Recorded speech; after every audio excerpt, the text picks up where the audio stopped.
만약 당신이 평생을 바쳐 일한 직장이 내일 아침 갑자기 문을 닫는다면 어떨까요? 적자가 나서 망하는 것도 아니고 회사가 매년 수십억 원씩 돈을 잘 벌고 있는데 말입니다. 상상조차 하기 싫은 이 충격적인 일이 대한민국 제조업 현장에서 실제로 벌어지고 있습니다. 삼성의 전격적인 결정과 공장을 집어삼키는 로봇의 부상은 우리에게 무엇을 말하고 있을까요? 오늘 이 시간 대한민국 노조의 민낯과 자본의 냉혹한 진실을 아주 깊숙이 파헤쳐 보겠습니다. 지금 대한민국 제조업은 역사상 가장 거대한 절벽 앞에 서 있습니다. 물가는 치솟고 고용은 불안정하며 우리가 믿었던 평생 직장의 개념은 이미 오래전에 무너졌습니다. 하지만 진짜 무서운 것은 위기가 찾아왔다는 사실 자체가 아닙니다. 대부분의 사람들이 이 거대한 변화의 물결을 외면한 채 여전히 과거의 방식에만 매달려 있다는 점입니다. 회사가 나를 영원히 지켜줄 것이라는 환상, 그리고 강하게 싸우기만 하면 모든 것이 해결될 것이라는 착각 말입니다. 지금부터 제가 들려드릴 두 개의 실제 이야기와 하나의 섬뜩한 미래 경고는 당신의 생각을 완전히 뒤흔들어 놓을 것입니다. 첫 번째 이야기는 40년 동안 안양의 랜드마크로 불렸던 삼덕재지의 비극입니다. 전재준 회장은 전쟁이 끝난 후 맨몸으로 남하의 리어카로 폐지를 주우며 사업을 일군 입지전적인 인물입니다. 새벽 4시부터 밤 12시까지 피땀 흘려 일했고 쓰러져가던 인쇄용지 회사를 인수해 삼덕재지를 지역 최고의 향토 기업으로 키워냈습니다. 그에게 직원들은 단순한 고용인이 아니라 가족이었습니다. 1997년 IMF 외환 위기가 닥쳤을 때 삼덕재지도 부도 위기를 맞았습니다. 그때 노조는 회사를 살리기 위해 상여금을 전액 반납하고 자녀 학자금 지원을 포기하며 야간 수당까지 자진 삭감했습니다. 조합원 한 사람당 수천만 원의 손해를 감수하면서까지 회사를 지켜냈던 것입니다.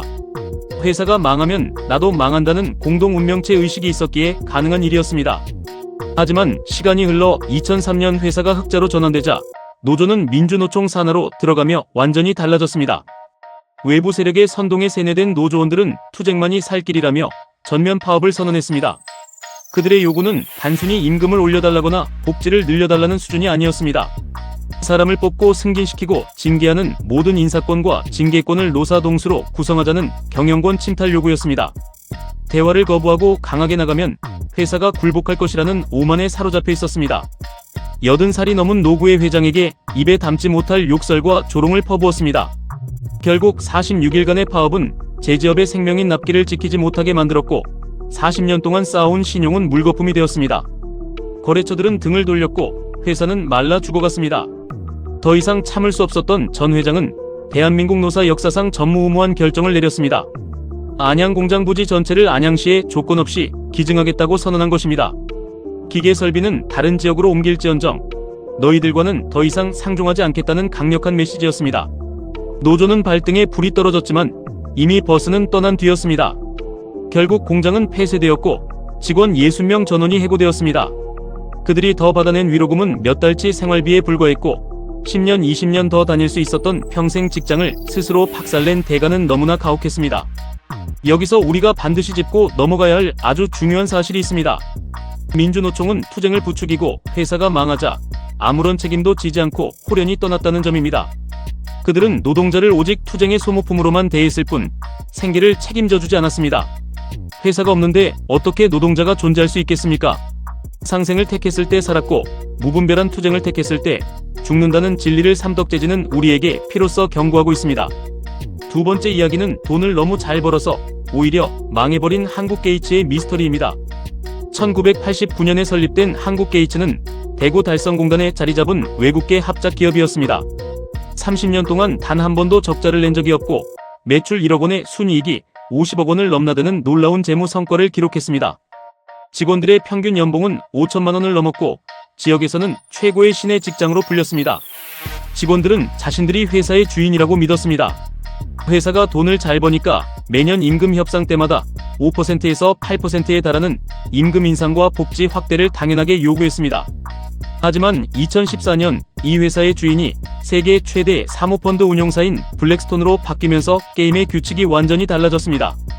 사모펀드의 기업은 감정이 실린 터전이 아니라 냉혹한 금융상품일 뿐입니다.